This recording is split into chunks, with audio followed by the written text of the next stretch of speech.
The market of Ukeodon was the pride of three villages. Every fifth day, its open ground came alive.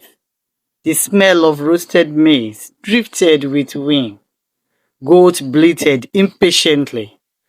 Traders called out prices that rose and fell like waves. Beneath the shade of a great Iroko tree, people came not just to trade, but to boast, to laugh, to gossip, and to show whose fortune had favored most.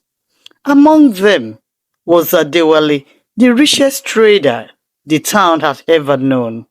His store overflowed with cowries, boats of clothes, sack of rice, and gold trinket brought from distant land.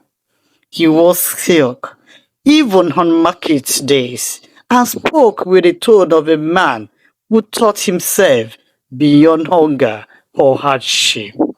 Morning, Adewale said one afternoon. Money is a river that never dries for those who know how to drink from it. The market woman laughed politely, though some rolled their eyes when his back was turned. But one woman, Mama Shade, a widow with callous hands and a quiet smile, replied softly from her little store of grain. The river may flow, Adewale, she said. But even rivers run low when the sun stays too long in the sky. The crowd chuckled. Adewale threw his head back and laughed. Woman, I have barns filled with yam, stores filled with rice, and gold enough to buy rain if it heeds from me. Let the sun scorch if it wishes. I, Adewale, will never bow to hunger. And with that, he tossed a coin in the air, caught it, and winked. The crowd cheered. Pride always drew applause. Weeks turned into months, and the laughter of the market faded. The rain came late, then stopped too soon. The earth cracked like dry skin, and the stream shrank into muddy trickles. First came the whisper, the maize has failed. Then the cries, the yam is gone. Soon, Femi came like a shadow across the land. Adewale's barn emptied faster than he expected. He sold at high prices, certain the famine would soon end. But the sky remained brass and unyielding. When his last storehouse was bare, he found himself counting calories he could no longer eat. Gold could not fill his stomach, and pride could not grade into flour. The market where he once laughed now stood silent. The stores were empty.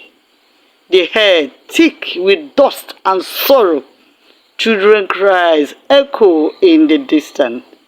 One morning, as hunger gnawed his belly, Adewale wandered towards the edge of town and smelled something.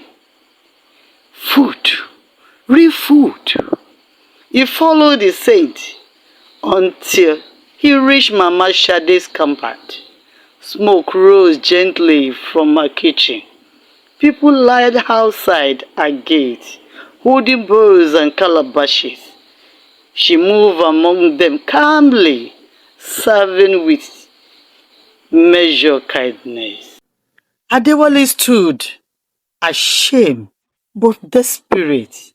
Mama Shade, he said, voice hoarse, you still have grain? She nodded. When the harvest was good, I stole what I could. I told my children, eat what you need, save what you can. The earth may forget to rain, but wisdom must never forget to plan.